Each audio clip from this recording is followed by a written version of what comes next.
Champions trophy 2025లో participate చేయబోయే 8 టీంల యొక్క squads గురించి మనం ఆల్రెడీ ఒక వీడియో చేసుకున్నాం. అంటే అన్ని టీంల యొక్క ప్రొవిజనల్ స్క్వాడ్స్ని అనలైజ్ చేసి వాళ్ళ రీసెంట్ రికార్డ్ బట్టి ర్యాంకింగ్ ఇచ్చాం. అండ్ వీడియో చేసే టైంకి పాకిస్తాన్ స్క్వాడ్ రాలేదని చెప్పి వాళ్ళ స్క్వాడ్ని ఇంక్లూడ్ చేయలేదు. బట్ ఎనివే ఇప్పుడైతే ఛాంపియన్స్ ట్రోఫీకి సంబంధించి మొత్తం అన్ని స్క్వాడ్లు కూడా ఫైనలైజ్ అయిపోయాయి. అంటే ప్రొవిజనల్ స్క్వాడ్ పీరియడ్ నుండి ఇప్పుడైతే మనం ఫైనల్ స్క్వాడ్స్లోకి వచ్చేసాం. విచ్ మీన్స్ ఈ రోజు నుండి ఛాంపియన్స్ ట్రోఫీ స్టార్ట్ అయ్యే వరకు ఏ జట్లు కూడా తమ స్క్వాడ్స్లో మార్పులు చేయలేరు. కేవలం ఐసీసీ పర్మిషన్ ఉంటే మాత్రమే చేంజెస్ చేయగలరు. సో ఈ వీడియోలో అయితే మనం ఫైనల్ స్క్వాడ్స్ గురించి క్లియర్గా తెలుసుకుందాం. మిగిలిన ర్యాంకింగ్ని మళ్ళీ రీఅడ్జస్ట్ చేశాను, ఎందుకంటే కొన్ని టీమ్స్లో చాలా మార్పులు జరిగాయి. సో ప్రొవిజనల్ స్క్వాడ్స్ అనౌన్స్ చేసిన తర్వాత ఇప్పటివరకు మొత్తం 10 మంది ప్లేయర్స్ అఫీషియల్గా రూల్ అవుట్ అయిపోయారు. అది కూడా కేవలం 5 టీమ్స్ నుంచే. అంటే దీన్ని బట్టి మనం అర్థం చేసుకోవచ్చు కొన్ని స్క్వాడ్స్లో కీలక మార్పులే జరిగాయని చెప్పి. సో నేనైతే ఈ వీడియోలో మొత్తం అప్డేట్ అయిన స్క్వాడ్స్ అన్నింటినీ మళ్ళీ రీర్యాంక్ చేసుకుంటూ వెళ్తాను. దీంతో మీరైతే వీడియోని ఎక్కడ స్కిప్ చేయకుండా చూడడానికి ట్రై చేయండి. Number 8 Bangladesh team. వీళ్ళ టీంలో అయితే అసలు ఎలాంటి మార్పులు జరగలేదు. ప్రొవిజనల్ స్క్వాడ్ ఏదైతే ఉందో వీళ్ళు ఫైనల్ స్క్వాడ్ కూడా అదే ఇచ్చారు. సో బంగ్లాదేశ్ టీం యొక్క స్క్వాడ్ గురించి ఆల్రెడీ చెప్పుకున్నాం. వాళ్ళ దగ్గర అంత స్ట్రాంగ్ టీం లేదు. ఎస్పెషల్ వాళ్ళ రీసెంట్ రికార్డ్ చూసుకుంటే అంత మంచిగా లేదు. లాస్ట్ ఇయర్స్లో టీం యొక్క విన్ పర్సెంటేజ్ కేవలం 36గా మాత్రమే ఉంది. బట్ ఎన్నో వాళ్ళ కెప్టెన్ అజ్మల్ హుసేన్ శాంట్ అయితే ఒక స్ట్రాంగ్ స్టేట్మెంట్ ఇచ్చాడు. అదేంటంటే మేము పాకిస్తాన్కి ఛాంపియన్స్ ట్రోఫీ గెలిచేందుకు వచ్చామని చెప్పాడు. సో బంగ్లాదేశ్ కెప్టెన్ అయితే వాళ్ళ టీం మీద కాన్ఫిడెంట్గానే ఉన్నాడు. బట్ వాళ్ళ స్క్వాడ్ చూసుకుంటేనే అంత స్ట్రాంగ్గా లేదు. Number 7 England. ఛాంపియన్స్ ట్రోఫీ కోసం ఇంగ్లాండ్ టీం యొక్క స్క్వాడ్లో ఒక మార్పు అయితే జరిగింది. సో ఆల్రెడీ ఇంజూర్డ్ ప్లేయర్స్ యొక్క లిస్ట్ గురించి మాట్లాడుకున్నప్పుడు డిస్కస్ చేసుకున్నాం. ఇంగ్లాండ్ టీం యొక్క young allrounder Jacob Bethell hamstring injury కారణంగా ఛాంపియన్స్ ట్రోఫీ నుండి రూల్ అవుట్ అయ్యాడు. సో ఇంగ్లాండ్ వాళ్ళైతే అతని ప్లేస్లో టామ్ బెంటన్ను తీసుకున్నారు. అంటే అతనైతే ఒక ప్యూర్ బ్యాట్స్మెన్. సో దీన్ని బట్టి చూసుకుంటే ఇంగ్లాండ్ టీంకి ఒక స్పిన్ బౌలింగ్ ఆప్షన్ తగ్గిపోయిందని చెప్పుకోవచ్చు. మెయిన్లీ ప్రజెంట్ ఆ టీంలో ఒక లెఫ్ట్ ఆర్మ్ స్పిన్నర్ లేడు. సో నార్మల్గానే వాళ్ళ స్క్వాడ్లోకి ఒకే ఒక్క స్పిన్ బౌలర్ని సెలెక్ట్ చేశారు, అదిల్ రషీద్. అండ్ దీంతో పాటు లియామ్ లివింగ్స్టోన్ స్పిన్ బౌలింగ్ ఆల్రౌండర్గా ఉంటాడు. బట్ వీళ్ళిద్దరు తప్పితే మిగతా స్పిన్ బౌలింగ్ ఆప్షన్స్ ఏమీ కనిపించట్లేదు. జో రూట్ బౌలింగ్ చేయగలిగిన వన్డే ఫార్మాట్లో అంత ఎఫెక్టివ్గా ఉండడు. సో సబ్ కాంటినెంట్ ఆడబోయే ఛాంపియన్స్ ట్రోఫీ కోసం అయితే అన్ని టీంలు కూడా మంచి స్ట్రాంగ్ స్పిన్ అటాక్తో వస్తున్నాయి. కానీ ఇంగ్లాండ్ మాత్రం క్వైట్ రివర్స్. వాళ్ళు స్ట్రాంగ్ పేస్ అటాక్తో వస్తున్నారు. ఇన్ఫాక్ట్ వాళ్ళ పేస్ అటాక్ కూడా ఆన్ ది పేపరే బలంగా కనిపిస్తుంది. పర్ఫార్మెన్స్ చూసాం, మన టీమిండియా మీద వైట్ వాష్ అయిపోయారు. సో ప్రస్తుతానికైతే ఇంగ్లాండ్ టీం యొక్క స్క్వాడ్ ఆన్ ది పేపర్ బలంగానే కనిపిస్తున్నప్పటికీ వాళ్ళ పర్ఫార్మెన్స్ మాత్రం చాలా డల్గా ఉంది. నెంబర్ 6 ఆఫ్ఘనిస్తాన్. వీళ్ళ స్క్వాడ్లో కూడా లాస్ట్ మినిట్లో ఒక చేంజ్ జరిగింది. అదేంటంటే వాళ్ళ మిస్టరీ స్పిన్నర్ అల్లా గజన్ఫర్ ఈ టోర్నమెంట్ నుంచి రూల్ అవుట్ అయ్యాడు. ఇన్ఫాక్ట్ ఈ ఒక్క టోర్నమెంటే కాదు, ఐపీఎల్ 2025 నుండి కూడా అతను రూల్ అవుట్ అయ్యాడు. సో అల్లా గజన్ఫర్కి అయితే రీసెంట్గానే బ్యాక్ ఇంజరీ అయిందంట. దీని కారణంగా అతను 4 months రెస్ట్ తీసుకోవాలని చెప్పారంట. దీనివల్ల అతను ఛాంపియన్స్ ట్రోఫీతో పాటు ఐపీఎల్ 2025 కూడా దూరం అయిపోయాడు. ఇక దీనికి రీప్లేస్మెంట్గా ఆఫ్ఘనిస్తాన్ టీం ఎన్ కరోటీని తీసుకున్నారు. సో ఇతను కూడా ఒక young left arm spin bowler. But గజన్ఫర్తో పోల్చుకుంటే అంత ఎక్స్పోజర్ ఇంకా రాలేదు తనకి. సో డెఫినెట్లీ గజన్ఫర్ లేకపోవడం ఆఫ్ఘనిస్తాన్ టీంకి ఒక పెద్ద దెబ్బనే చెప్పుకోవచ్చు. మెయిన్ వాళ్ళు ఇప్పటికీ ముజీబుర్ రెహమాన్ లాంటి ఒక ప్లేయర్ సేవలు కోల్పోయారు. అతను కూడా ఇంజరీ లిస్ట్లో ఉన్నాడు. దీనివల్ల అతను ఛాంపియన్స్ ట్రోఫీ ప్రొవిజనల్ స్క్వాడ్లోకి పిక్ చేయలేదు. అయితే లక్కీ వాళ్ళకి గజన్ఫర్ ఉన్నాడు. సో ముజీబుర్ రెహమాన్ అతను రీప్లేస్ చేస్తాడేమో అనుకున్నారు. బట్ ఇప్పుడు అతను కూడా రూల్ అవుట్ అయిపోయాడు. సో ప్రజెంట్ అయితే ఆఫ్ఘనిస్తాన్ టీం దగ్గర నబీ, రషీద్ ఖాన్ మరియు నూర్ అహ్మద్ వీళ్ళ ముగ్గురే స్ట్రాంగ్ స్పిన్నర్స్గా కనిపిస్తున్నారు. దీంతో ఒకవేళ వాళ్ళకి ఎక్స్ట్రా స్పిన్నర్ని తీసుకోవాలన్నా లేకపోతే ఉన్న స్పిన్నర్ ఎవరైనా ఫామ్ కోల్పోయినా కష్టంగా మారిపోతుంది. బట్ ఇన్ని ఓవరాల్గా చూసుకుంటే వాళ్ళ స్క్వాడ్ అయితే మంచిగానే కనిపిస్తుంది. మెయిన్లీ రీసెంట్ ఫామ్ బాగుంది. అలాగే గత 2 ఐసీసీ టోర్నమెంట్స్లో కూడా ఆఫ్ఘనిస్తాన్ టీం అద్భుతంగా పెర్ఫామ్ చేసింది. సో డెఫినెట్లీ ఐసీసీ ఈవెంట్స్లో మనమైతే ఆఫ్ఘనిస్తాన్ టీంని ఎక్కడ కూడా తక్కువ అంచనా వేయకూడదు. Number 5 Australia. ఛాంపియన్స్ ట్రోఫీ విషయంలో ఇంజరీస్ కారణంగా ఎక్కువగా ఎఫెక్ట్ అయిన టీం ఆస్ట్రేలియా టీం. ఎందుకంటే వాళ్ళ టీం నుంచి ఒకరు కాదు, ఇద్దరు కాదు, ఏకంగా 5 ప్లేయర్స్ రూల్ అవుట్ అయ్యారు. సో ఆస్ట్రేలియా టీం నుంచి అయితే ప్యాట్ కమిన్స్, జాస్ హెజల్వుడ్ మరియు మిచెల్ మార్ష్ వీళ్ళ ముగ్గురు ఇంజరీస్ కారణంగా రూల్ అవుట్ అయ్యారు. అండ్ దెన్ మార్కస్ స్టోయినిస్ చూసుకుంటే రిటైర్మెంట్ తీసుకున్నాడు.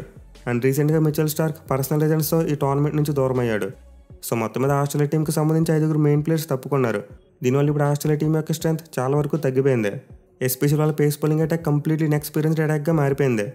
సో ఆస్ట్రేలియా వాళ్ళు అయితే 5 ప్లేయర్స్కి రీప్లేస్మెంట్ ప్లేయర్స్ని ప్రకటించేశారు. అండ్ ఆల్సో ఒక ట్రావెలింగ్ రిజర్వ్ని కూడా పెట్టుకున్నారు. సో చేంజెస్ తర్వాత ఆస్ట్రేలియా టీం యొక్క ఫైనల్ స్క్వాడ్ ఒకసారి చూసుకుంటే batsmen Steve Smith, Travis Head, Marnus Labuschagne, Matthew Short, Jake Fraser McGurk. Wicket keepers Alex Carey and Josh Inglis. Allrounders Glenn Maxwell, Aaron Hardie మరియు Shaun Abbott. Bowlers Nathan Ellis, Adam Zampa, Spencer Johnson, Ben Dwarshuis మరియు Tanveer Sangha. Travelling reserve Cooper Connolly. So squad చూడగానే batting attack పర్వాలేదు, బాగానే కనిపిస్తుంది. Experience ఉన్న players ఉన్నారు.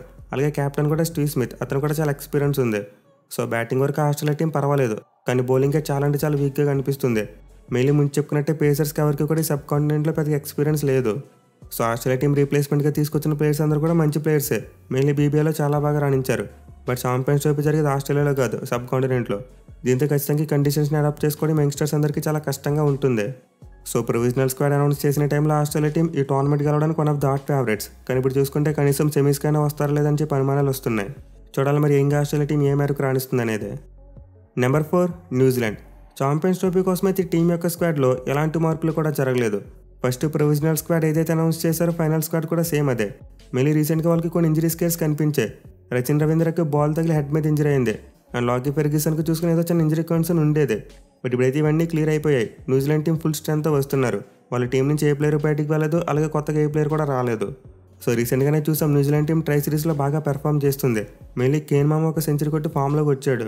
And వాళ్ళ బౌలింగ్లో చూసుకుని ట్రై సిరీస్లో లాకీ ఫెర్గ్యూసన్ లేడు, అలాగే టీమ్ సోతి మరియు ట్రెంట్ బోల్ట్ వీళ్ళెవరూ లేరు. బట్ స్టిల్ వాళ్ళ బౌలర్స్ పర్వాలేదు, బాగానే రాణిస్తున్నారు. సో లాస్ట్ ఇయర్స్లో న్యూజిలాండ్ టీం అంత గొప్పగా పెర్ఫామ్ చేయకపోయినప్పటికీ ఛాంపియన్స్ ట్రోఫీకి ముందు మాత్రం బాగానే పికప్ అయ్యారు. దీంతో ఖచ్చితంగా వాళ్ళని కూడా ఈ టోర్నమెంట్లో తక్కువ అంచనా వేయడానికి వీల్లేదు. Number 3 south Africa. సిటీ 2025 కోసం ఎస్ఏ టీంలో అయితే ఒక మార్పు జరిగింది. మెయిన్ వాళ్ళ మెయిన్ ఫాస్ట్ బౌలర్ హెన్రిక్ నోకే రూల్ అవుట్ అయిపోయాడు. అండ్ దానికి రీప్లేస్మెంట్గా కార్బిన్ బాస్ని తీసుకున్నారని చెప్పి ముందే చెప్పుకున్నాం మనం. సో ఛాంపియన్స్ ట్రోఫీ కోసం సౌత్ ఆఫ్రికా టీంలో ఒక్క చేంజ్ జరిగింది. అండ్ ఆల్సో వాళ్ళు ఒక ట్రావెలింగ్ రిజర్వ్ని కూడా యాడ్ చేసుకున్నారు. మఫాకాని ఎక్స్ట్రా ప్లేయర్గా పెట్టుకున్నారు. సో అంది పేపర్ చూసుకుంటే సౌత్ ఆఫ్రికా టీం బలంగానే కనిపిస్తుంది. అయితే కొంతమంది అనొచ్చు ప్రజెంట్ ట్రై సిరీస్లో సరిగ్గా పెర్ఫామ్ చేయలేదు, ఫైనల్ కూడా రాలేదని చెప్పి. బట్ మీరు అక్కడ గుర్తుపెట్టుకోవాలి, present south Africa team try సిరీస్లో ఫుల్ స్క్వాడ్ తాళలేదు. ఒక బీ టీం తాడుతున్నారు. కేవలం కొంతమంది మెయిన్ ప్లేయర్స్ మాత్రమే స్క్వాడ్లో ఉన్నారు. ఎస్పెషల్లీ మార్క్రమ్, మిల్లర్, స్టెప్స్ మరియు ఆర్విడి లాంటి ప్లేయర్స్ ఆ స్క్వాడ్లో లేరు. అలాగే బౌలింగ్లో కగిసరాబడ కూడా ట్రై సిరీస్ ఆడలేదు. సో సౌత్ ఆఫ్రికా టీం కంప్లీట్లో ఒక యంగ్ టీంతో ట్రై సిరీస్ ఆడింది. దీనివల్ల వాళ్ళు ట్రై సిరీస్లో ఫైనల్కి రీచ్ కాలేకపోయారు. బట్ ఛాంపియన్స్ ట్రోఫీ చూసుకుంటే మాత్రం వాళ్ళ మెయిన్ ప్లేయర్స్ అందరూ తిరిగి స్క్వాడ్లోకి వచ్చేస్తారు. దీంతో ఖచ్చితంగా వాళ్ళని కూడా తక్కువ అంచనా వేయడానికి వీల్లేదు. ఇన్ఫాక్ట్ రీసెంట్గా ఐసీసీ ఈవెంట్స్లో వాళ్ళ పెర్ఫార్మెన్స్ బట్టి చూసుకుంటే ఈ టోర్నమెంట్ విన్ అయ్యేందుకు వాళ్ళు one of the hot favourites అని చెప్పుకోవచ్చు. నెంబర్ 2 పాకిస్తాన్. ప్రీవియస్గా స్క్వాడ్స్ గురించి చెప్పుకున్నప్పుడు మనం అయితే పాకిస్తాన్ స్క్వాడ్ గురించి చెప్పుకోలేదు. ఎందుకంటే మనం ఆ వీడియో చేసే టైంకి వాళ్ళ స్క్వాడ్ ఇంకా అనౌన్స్ కాలేదు. బట్ ఇప్పుడైతే పాకిస్తాన్ టీం యొక్క ఫైనల్ స్క్వాడ్ అఫీషియల్గా బయటకు వచ్చేసింది. సో ముందు ఒకసారి వాళ్ళ స్క్వాడ్ ఎలా ఉందో చూద్దాం. బ్యాట్స్మెన్ బాబర్ ఆజమ్, ఫకర్ జమాన్, తయ్యబ్ తహీర్ మరియు కుష్దిల్ షా. వికెట్ కీపర్స్ మొహమ్మద్ రిజ్వాన్ మరియు ఉస్మాన్ ఖాన్. ఆల్రౌండర్స్ కామ్రాన్ గులాం, సౌద్ షకీల్, ఫహీమ్ అష్రఫ్ మరియు సల్మాన్ ఆగా. బౌలర్స్ హరీస్ రాఫ్, నషీమ్ షా, షాహిన్ షా అఫ్రిది, అర్బర్ అహ్మద్ మరియు మొహమ్మద్ హస్నైన్. సో పాకిస్తాన్ టీం దగ్గర అయితే చాలా వరకు మంచి బ్యాలెన్స్డ్ స్క్వాడ్ కనిపిస్తుంది. ఎస్పెషల్లీ టోర్నమెంట్లో మోస్ట్ ఆఫ్ ది పార్ట్ వాళ్ళ కంట్రీలోనే జరగబోతుంది కాబట్టి ఖచ్చితంగా హోమ్ అడ్వాంటేజ్ ఉంటుంది. ఈవెన్ దుబాయ్ పిచ్చెస్ కూడా వాళ్ళకి బాగా తెలుసు. సో పాకిస్తాన్ టీం అయితే ఆల్రెడీ టోర్నమెంట్లోకి డిపెండింగ్ ఛాంపియన్స్గా బరిలోకి దిగుతున్నారు. అండ్ రీసెంట్గా వాళ్ళ ఫామ్ చూసుకొని అద్భుతంగా ఉంది. ఆస్ట్రేలియా మీద వన్డే సిరీస్ గెలిచారు. అలాగే సౌత్ ఆఫ్రికా వెళ్ళి సౌత్ ఆఫ్రికాని వైట్ వాష్ చేశారు. అండ్ రీసెంట్గా చూసుకుంటే ట్రై సిరీస్లో ఫైనల్ కూడా వెళ్ళారు. అది కూడా సౌత్ ఆఫ్రికా టీం మీద ఒక అతిపెద్ద టార్గెట్ను చేస్ చేసి. సో ఖచ్చితంగా మనమైతే ఛాంపియన్స్ ట్రోఫీలో పాకిస్తాన్ టీం అసలు ఎక్కడ కూడా లైట్ తీసుకోకూడదు. ఎస్పెషల్లీ వాళ్ళ కొత్త కెప్టెన్ మొహమ్మద్ రిజ్వాన్ చాలా మంచి ఫామ్లో ఉన్నాడు. అండ్ ఆల్సో వాళ్ళ ఆల్రౌండర్ సల్మాన్ ఆగా కూడా మంచి ఫామ్లోనే ఉన్నాడు. ఇక వాళ్ళ బౌలింగ్ యూనిట్ గురించి మనందరికీ తెలిసిందే, మంచి క్వాలిటీ పేస్ అటాక్ ఉంది. అండ్ ఆల్సో బ్యాటింగ్లో చూసుకున్న బాబర్ ఆజమ్ మరియు ఫకర్ జమాన్ లాంటి సీనియర్ ప్లేయర్స్ ఉన్నారు. సో ఖచ్చితంగా మనమైతే పాకిస్తాన్ టీంని అక్కడ కూడా లైట్ తీసుకోవడానికి లేదు. ఇన్ఫాక్ట్ మనమంతా గ్రూప్ బి దెబ్బ టీమ్స్ ఉన్న గ్రూప్ అనుకున్నాం. బట్ ఇప్పుడు సడన్లీ గ్రూప్ బిలో కాంపిటీషన్ చాలా హెవీగా మారిపోయింది. పాకిస్తాన్, న్యూజిలాండ్ మరియు టీమిండియా 3 టీంలు కూడా కొంతవరకు మంచి ఫామ్లోనే ఉన్నాయి. పైగా పాకిస్తాన్కి చూసుకుంటే ఛాంపియన్స్ ట్రోఫీలో మన టీమిండియా మీద మంచి రికార్డు ఉంది. వరల్డ్ కప్స్ వాళ్ళు కంటిన్యూస్ ఓడిపోయిన ఛాంపియన్స్ ట్రోఫీలో మాత్రం మన మీద వాళ్ళు 2 మ్యాచ్లు గెలిచారు, 1 మాత్రం ఓడిపోయారు. సో ఖచ్చితంగా గ్రూప్ బిలో కూడా కాంపిటీషన్ గట్టిగానే ఉండబోతుంది. Number 1 team India. ఛాంపియన్స్ ట్రోఫీ కోసం మన టీమిండియా స్క్వాడ్లో 2 మార్పులు అయితే జరిగాయి. అండ్ వీటి గురించి మనం ఆల్రెడీ డిస్కస్ చేసుకున్నాం. అలాగే నాన్ ట్రావెలింగ్ రిజర్వ్ ప్లేయర్స్ గురించి కూడా మనం మాట్లాడుకున్నాం. సో మన టీమిండియా స్క్వాడ్ గురించి మొత్తం తెలిసిందే మనకి. బట్ బుమ్రా లాంటి ప్లేయర్ రూల్ అవుట్ అయిపోయినా సరే మన టీమిండియాని ఫస్ట్ ప్లేస్లో ఎందుకు పెట్టానంటే స్టిల్ మన టీమిండియా చాలా బలంగా కనిపిస్తుంది. ఎస్పెషల్లీ బ్యాటింగ్ డిపార్ట్మెంట్ మరియు స్పిన్ అటాక్ కంప్లీట్లీ డెడ్లీ అసలు. సో ప్రస్తుతానికి అయితే టోర్నమెంట్లో ది స్ట్రాంగెస్ట్ బ్యాటింగ్ అటాక్ మందే, అలాగే ది స్ట్రాంగెస్ట్ స్పిన్ అటాక్ మందే. కేవలం పేస్ బౌలింగ్ మాత్రమే కాస్త 32 ఉంది. అదర్వైజ్ మన టీమిండియా అలాంటి లూప్ లేని టీం అని చెప్పుకోవచ్చు. పైగా మరో ప్లస్ పాయింట్ ఏంటంటే మెల్లగా మన మెయిన్ ప్లేయర్స్ కూడా ఫామ్లోకి వస్తున్నారు.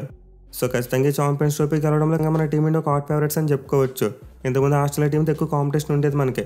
బట్ ఇప్పుడు ఆస్ట్రేలియా టీం చాలా వరకు వీక్గా మారింది కాబట్టి మన టీమిండియాకి హెవీ కాంపిటీషన్కి ఒక పాకిస్తాన్ మాత్రమే కనిపిస్తుంది. అండ్ ఆల్సో న్యూజిలాండ్ కూడా కొంతవరకు కాంపిటీషన్ ఇవ్వచ్చు. సో అది తెలిసి మన టీమిండియాకి ఛాంపియన్స్ ట్రోఫీ గెలిచేందుకు ఇదే బెస్ట్ టైం అని చెప్పుకోవచ్చు. ఎస్పెషల్లీ మన వాళ్ళకి అన్ని మ్యాచెస్ కూడా ఒకే స్టేడియంలో జరగబోతున్నాయి. దీంతో ఖచ్చితంగా కండిషన్స్కి అలవాటు పడిపోతారు. సో మన టీమిండియా దగ్గర చాలా మంచి టీం ఉంది, అలాగే ఫామ్ కూడా బాగుంది. రీసెంట్గా ఇంగ్లాండ్ టీంని వైట్ వాష్ చేశారు.